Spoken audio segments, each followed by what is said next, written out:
people were getting promoted. I couldn't really put my finger on it. I put my sights on that job and I started asking people, like, what did you do? And it grows your confidence, the fearlessness. If you want to be at the C level, you've got to be able to do it. I'm Gerry Mecca, and thank you for listening to Tech Legacies. Welcome to the Tech Legacies video podcast. I am your host, Fanny Dunagan, where every episode I come to you featuring technology executives to share their career stories, insights, advice, and lessons learned along their journey so that we can help you in the audience and support your career growth in the technology sector. So this episode, we have the amazing Gerry Mecca. Welcome, Gerry. Amazing. Thank you. I have heard your name across all kinds of different circles. Wow. So I am really happy that we get to sit down I'm and flattered. chat. Yes. Happy to be here. So Gerry, let's just dive straight into it. Sure. Because I do find that sometimes people they're in technology, but they may not have started in technology. Mm-hmm. So tell us how you got started and how you entered this industry. Sure. So my dad was a cable television engineer early on, always had gear in the basement in New Jersey. And then when we moved to Texas, out on a bench. And I was able to explore mostly hardware. I wasn't into software or anything, but just electronics in general. So my dad was probably the unintentional, and he never drove me to be in that business, but it did make me very comfortable with technology. And was your first job in technology? No, my first job was waiting tables at a restaurant, like I think most people do. But while I was in my senior year of high school, the TRS-80, I'm really dating myself, came out, and I was a Radio Shack nut. And so even though the Radio Shack folks were into CB radios and ham radios and stereo, they didn't know what to make of this TRS-80, so I got to play with it out of the box when it first hit the market. So that got me exposure to PCs. Nice. And then right out of college, my sister started a computer company. And so it runs in the family. Yeah, for sure. Well, more of us too. My brother Kenny and my brother Randy both were involved in the business. In fact, that business was started as a family and then ultimately went public when I was 23. Wow. But in that early stage career, I wasn't in tech, though the company sold technology products. I was comfortable with tech, and so I sat in the sales office and I helped the salespeople when technical questions would come in.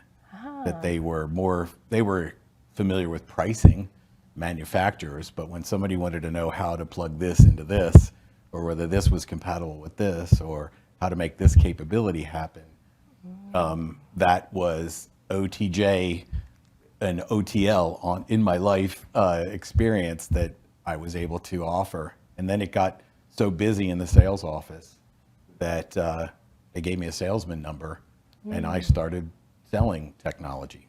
Wow. I did that for, first 15 years of my career. What was something that you learned out of those 15 years in sales? Well, because as technologists, we're not necessarily comfortable selling. We're focused on the tech, the facts, the figures. Sales is almost like an art form in itself. So I would be lying to say that my first sales experience was selling after I left college, because as a kid, through youth sports and Boy Scouts, you had to do fundraisers, and I might have been a cute kid that could walk up to the door and get people to give me money, and I did get endorphin. I didn't know it at the time, but I did get excitement out of that. So the same reason. Once I saw how much money I could make, it motivated me to be more conversational and inquire about things other than just today's order, and develop relationships so that when the customer would call back, they would ask for me. Back then, it was sort of just like the phone rings, pick it up. The phone rings, pick it up. But then eventually, you had your cadre of favorite customers, and Let's unpack that. Like, Yeah, so sure. this idea of conversational and Yeah. not necessarily about the order, yeah, right? What are some examples of conversations you would have to build these relationships with your clients? They're probably the typical ones. A place I'd never been. Oh, I've never been there. Tell me about Portland, or or if it was international, just wherever somebody. It was always about the location, and then sadly, typically the weather, or there'd be something current event. Yeah. Cowboys were terrible at the time. I was a big Cowboy fan. They eventually got better, but in the early '80s, they were not so good. Yeah. So just things that would make conversation. I also should tell you that the company funded me going to a Dale Carnegie course. It was like 7 weeks. It wasn't just like go to 7 weeks. Yes.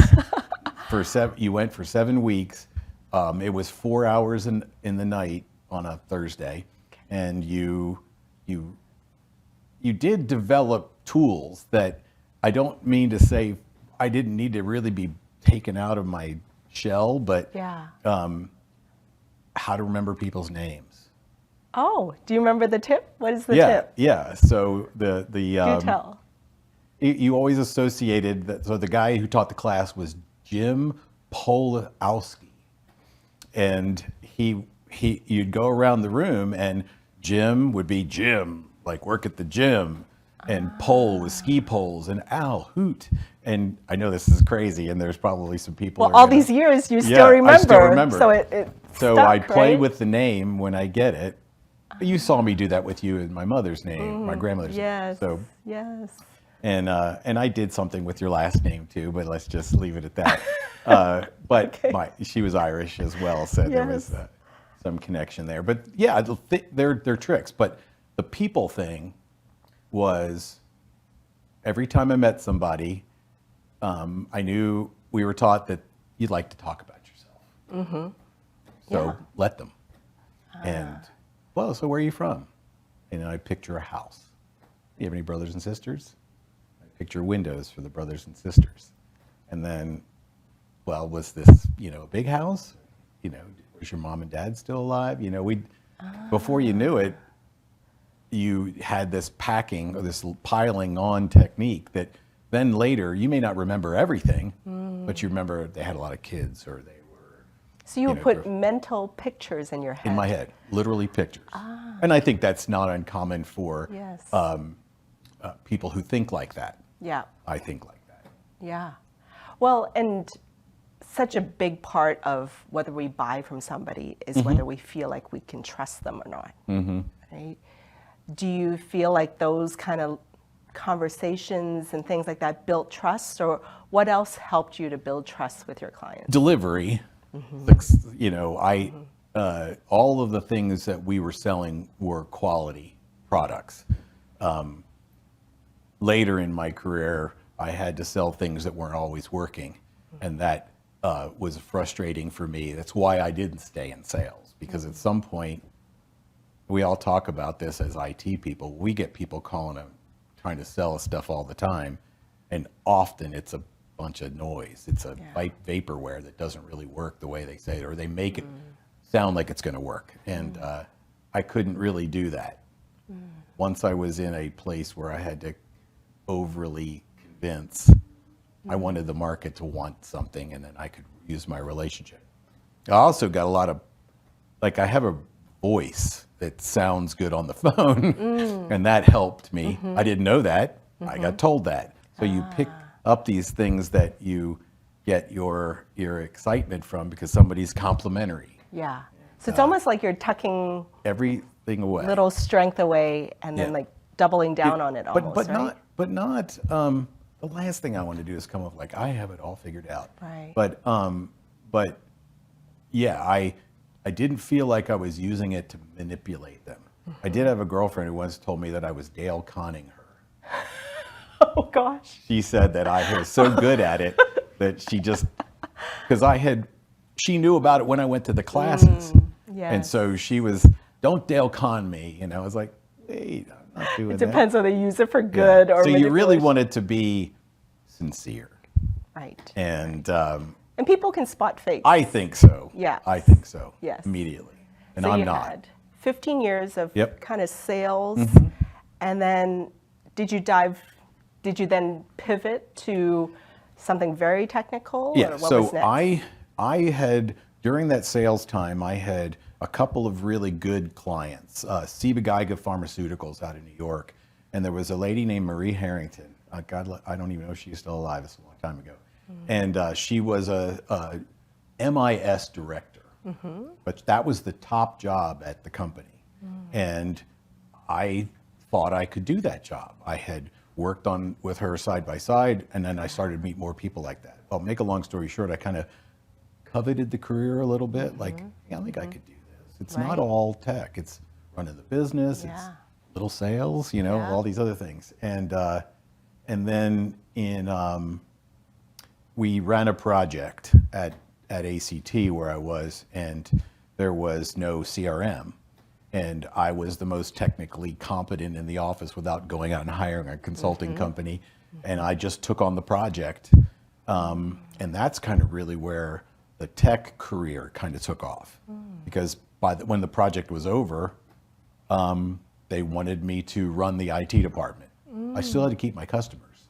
I still sold, but I also You had two hats. had the technical side. So I had a P&L and I had IT, which is the dream state today for IT people. If we could all have a way to make money for our company and the way of spending it where they don't feel so bad, Right. Yeah, it's pretty crazy. So that's how I say that wasn't as intentional. That was accidental. Is it always, do you think sometimes it's about being in the right place at the right For sure, time? for sure. What's the old Woody Allen, half the battle is being there or showing up.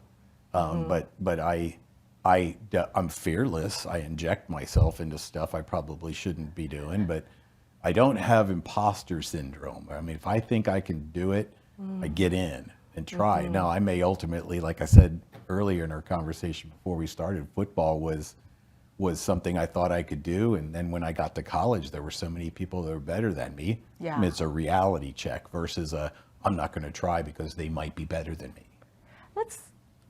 You said something there. So you don't have imposter syndrome.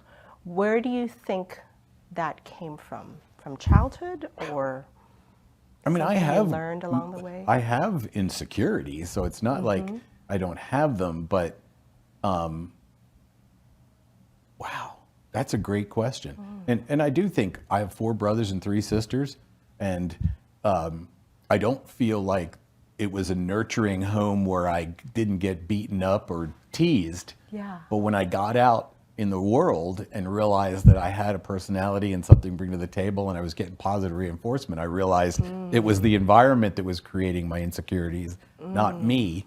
And so I can maybe remember, positive reinforcement? it is. It's came? more of that. It's more of that. I remember 4th grade, just people laughing, you're so funny. I was like, man, I can't even get a word in edgewise at the dinner table.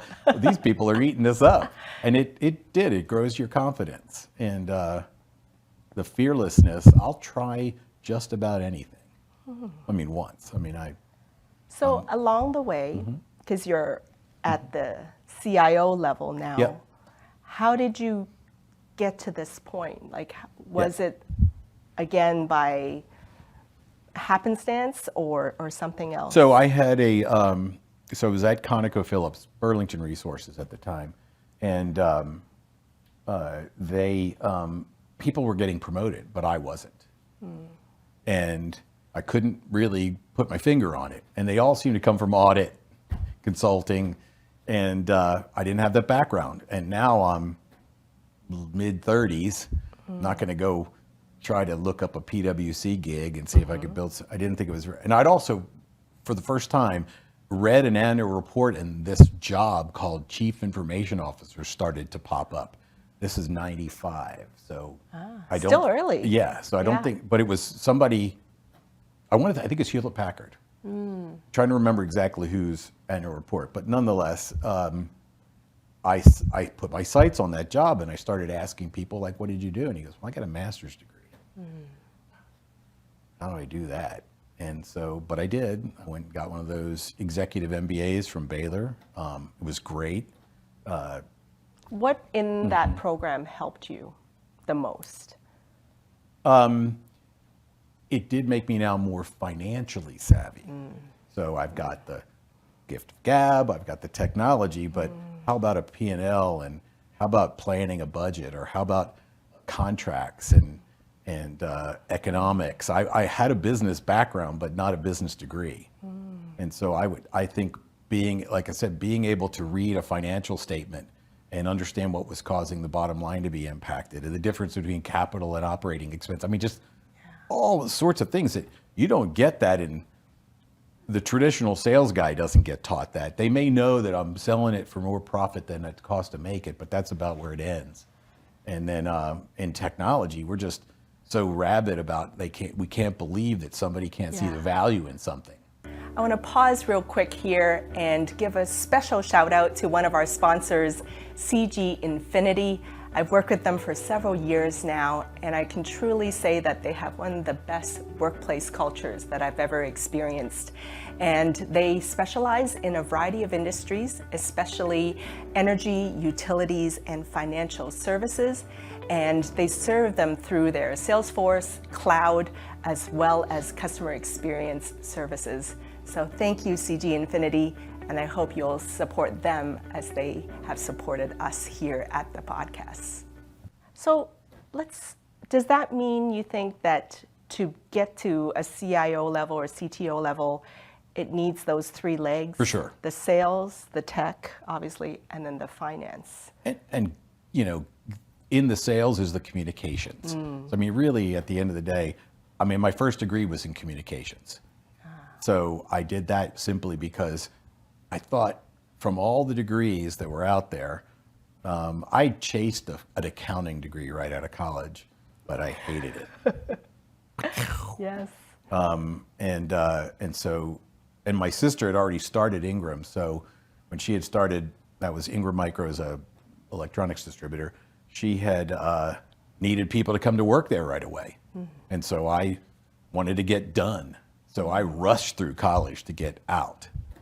I'm jumping around here a bit, but yeah. So did you ever have a low point in your career, Gerry? Oh, for sure. So right before that Burlington Resources gig, the company that I had gone to work for, so Ingram was so successful. I just thought you start up an IT firm and you're successful, because technology, everybody's buying it. That's right. And initially, the first few years was great, but the company slowly but surely was failing. So was my marriage, and I loaded up the car. A college buddy called me up and said, "Hey, I'm down here in this oil and gas business, and I don't know IT, and they just gave it to me. You know, you interested?" And I gave him a number, and he said yes. And so that's really when I switched from sales into IT as a job. And again, it was a relationship thing. It was a relationship thing. It was who you know. It was who I know, and it was also a low point. You know, like I was really devastated. I couldn't believe that the company I'd spent 13 years trying to take, I owned 5% of it, you know, and it didn't work. And then the marriage probably didn't work because I didn't realize that it was really hanging on all this money I was making selling gear. And that's just a realization. Sometimes you realize it's. What was your mindset at that time? I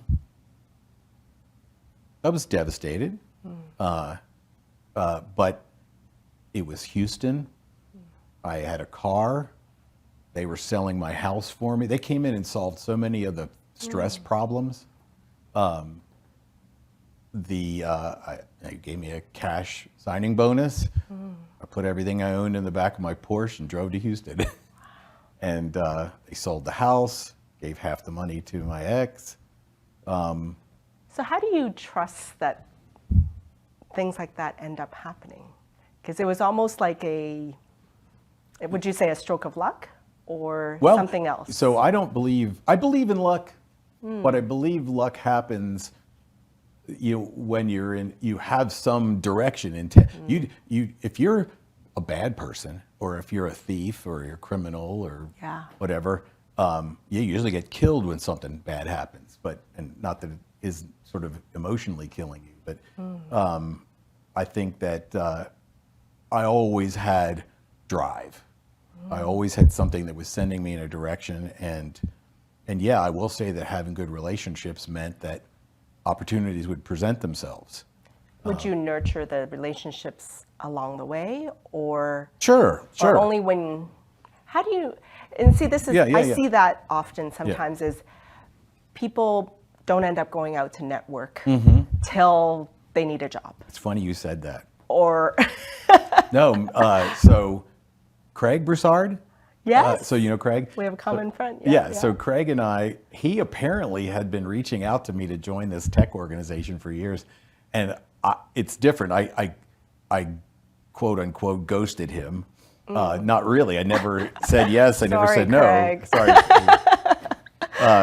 But he was persistent without being annoying. And then when I was leaving Trop, I wanted to engage, and I decided I would hit everything because I'm a networker, and how could it not? It's funny how I see the same people everywhere, but so I guess I've learned that you could still pick one or two and probably get, but I've always been intentional about networking. It's always, I got pulled into a network conversation around oil and gas when I was at Burlington. It was real forced and kind of odd, but it did open me up to groups that help each other. And that you have a common ground, and that you can get problems solved by, hey, I don't have to go tell my boss I can't figure out something. I can call a peer who knows it, or tell a peer, and he's like, I know somebody who knows it. That's how it all works. Any networking advice you'd share with our audience here, Gerry? Things to do or not do when networking? Yeah, so do, trust, go, show up, try to be open, do the best you can. If you're not, super social, that's difficult, but usually there's a lot of introverts. That's right. In the technology Sure field. there is. So as an introvert, yeah, what would you say they can do to overcome that? Dale Carnegie, How to Win Friends and Influence People. That was actually a book that I got right out of college. It's great. Somebody gave me that. I can't even remember who it is. Yeah. No, it's brilliant. And it really is the comment I made earlier. People like to talk about themselves. I do. You do. We all do. Yeah. And so if you don't feel comfortable talking, just ask questions. And then it opens up. And then I have yet to find, my daughter's introverted, but when she gets around the crew that she hangs with, she's the loudest laugher, the funniest, and because at some point she's got this common ground, and then she feels comfortable in that zone. And why wouldn't an IT person feel comfortable with a bunch of other IT people? Right. The things I wouldn't do, and this happened to me so many times, where somebody would reach out to me on LinkedIn, see that I worked at Dr. Pepper, and there was a supply chain position open, and do you know the guy who does this? And this would be somebody I met at an event. And I said, sure, I do. Let me send your resume over there. And then it would be, hey, I haven't heard from your buddy. That's not right. That's a party foul. It's up to you from that point on. I've given you the intro, but I can't close the deal for you. Right. And I don't know that people understand that about networking. They may now. It's a lot more mature practice. It's about the intro. It is. And you've got to take it upon yourself to wrap it up. Yeah. That's right. It is not, it's not the person who's, so that's one thing. The other thing is there's no such thing as a follow-up to somebody you've never spoken to before. So let's say I went to an event and I didn't talk to somebody, but I was there. And I get an email out of nowhere saying, hey, let's connect. I do this or I do that. And you don't remember them. They're selling something, and you talk to so many people, and you're trying to be kind, but at the same time, you're not trying to blow it off. And then they send an email like a week later saying they're following up on the email they sent before. Now that is not a follow-up. And I don't know who's teaching that technique, but people, that's a bad idea. Yeah. Yeah. I can see right through it. That becomes an Oh annoyance. my God. And it is rabid or rampant. The people are doing this because I think they're being instructed that that's somehow the way to do it. I still have yet to know somebody that's responded to something cold Yeah. and Well, persistent like my that. brother has this routine that he does when somebody is calling the house where he just messes with them. So with the exception of just poking fun at them, but I'm with you. Yeah. How does that ever work? So You got to Gerry, keep them busy. let's pivot a little. Sorry. Yes. You landed CIO roles Mm-hmm. at big, huge brands, food and beverage brands. Mm-hmm. What do you think contributed to you landing that so that those in the audience can maybe learn something from that? Sure. So the first one, I had been an IT manager and then was very involved in the leadership, philanthropic work, and all sorts of stuff at Burlington. And I got passed over for some promotions. And I wanted something. When I went back to get my master's, I just happened, as you call it, pure luck, but one of the guys that was in the class was the controller from Dr. Pepper. Without even knowing it, I was building trust. He liked my viewpoint, the study groups, the conversations in class. And then when their CIO decided to go take a .com gig, they were looking for a CIO, and he dropped my name, and one thing led to another, and I was the finalist. Now, I had not been a VP even at this point, and so they were real cautious. And I remember, well, I shouldn't say this on camera, but let's just say they told me that there's no other way to say it. I joined in April. If you're still in here in October, we'll make you CIO. Which was sort of a challenge, of sorts. It's like a probation. Yeah, right? it's like, we can't promise you that job. And sure enough, I made it. Yeah. And then, and that company was $4 billion. And so I say that's not Cadbury, like some of the companies I ended up working for later on in life. But good size, no doubt.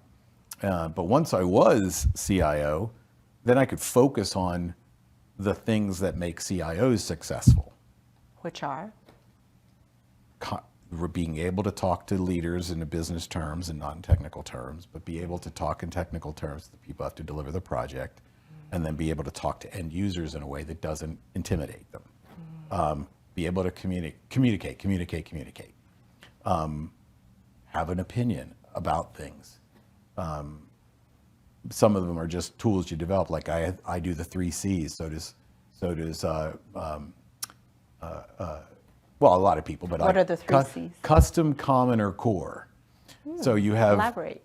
Yeah. So custom means you've got something you need. It's going to be built for you.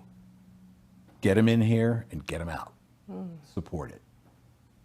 Core is something you do for your business. So if you're in transportation, it's your trucks and your technology using for tracking and that type. If it's common, it's typically things that can be purchased from the market. And you don't have to worry about developing people and giving them career paths around that. Now, you'll give them career paths about vendor management and finance, but in IT, I wanted to focus my people on the core. Got it. Custom, common. I like that. I haven't heard that one before. I got it from an analyst in '95 who came to Burlington to talk to us about moving from our mainframe to PeopleSoft. Yeah. Now, for those executives that are listening here, you've achieved the CIO title. You've checked off that box several times. Yep. Right? There's lots of years left. What's next after that? So, well, first of all, let me say that I learn every day. And I'm not saying I wouldn't want to stay as CIO till I retire or till whatever. People who might be watching this might go, well, he wasn't that great a CIO. I heard he did this or he didn't do that. But I do feel like, to your point, that I can say 3 times a CIO pretty much tells you that you weren't a total knucklehead. But I've thought about leading a tech firm. So a CEO. But remember I told you about not feeling comfortable selling crap, or if it's not a good technology, I don't want to be involved in it. Right. It's really got to be something that I can really believe in. I love private equity, mergers and acquisitions.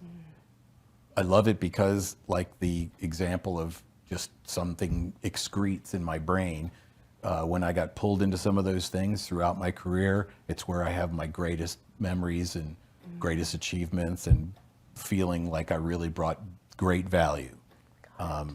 But I also am an athlete. I say that. That's debatable, I'm sure, among some of my friends. But I've always played sports. And if I could find a way of combining sports with technology and make that a business, that's that thing that takes me back to 18 and wishing I could keep the dream of sports career alive. I really did not think of myself. Technology came so natural that I didn't think about it as being a career, crazy as that may seem. Well, there's definitely need for tech now in sports. Oh, for sure. So we'll put that out into the universe, folks right? out there looking for a guy that knows tech. And, So Gerry, the name of this podcast is Tech Legacies. What kind of legacy do you want to build? So, What do you want to be remembered for? giving back, servant leadership. I love meeting people and drilling into what they're passionate about. And I grew up in a family where I had a brother with a birth defect or whatever the appropriate word is at this PFFD. He had a condition, and the Scottish Rite Hospital for Children here in Dallas is a big pulls on my heartstrings a lot, and so I want to continue to do philanthropic things, but I do feel like that it's hard to get people motivated to do something unless they have a real connection. I want my kids to be good. So my legacy would be having done right most of the time and having, I don't think so much leaving millions of dollars to the family is really valuable to them. It needs to be something that, it's more than just money. So, final word of wisdom for our audience for their technology career and the legacies they want to build?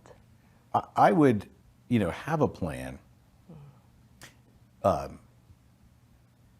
degree is critical to teach people that you are willing to put in the time, not necessarily how smart you are. A master's degree is important so that you understand the business side. If you want to be at the C level, you've got to be able to talk the numbers as well. Network. I guess these are all more like than just one word, but I think all those things matter. And give back. Be a servant leader. Thank you so much for your pleasure. time, Gerry. And to all of you, be sure to subscribe to this podcast for more amazing tips and tools and advice and career journeys from technology executives. And for those of you watching this on YouTube, be sure to like and subscribe and ring that bell for our YouTube channel here, Tech Legacies, so that you can get the latest episodes. Thank you, everyone. Thank you, Gerry. My pleasure. Thank you for having me. Thank you for tuning in.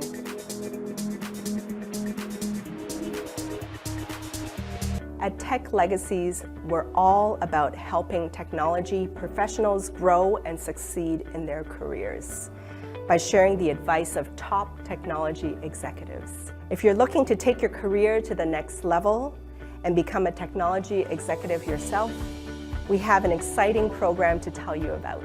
It's called the Tech CXO Excellence Program by Tech CXO Launchpad, and they are our partners.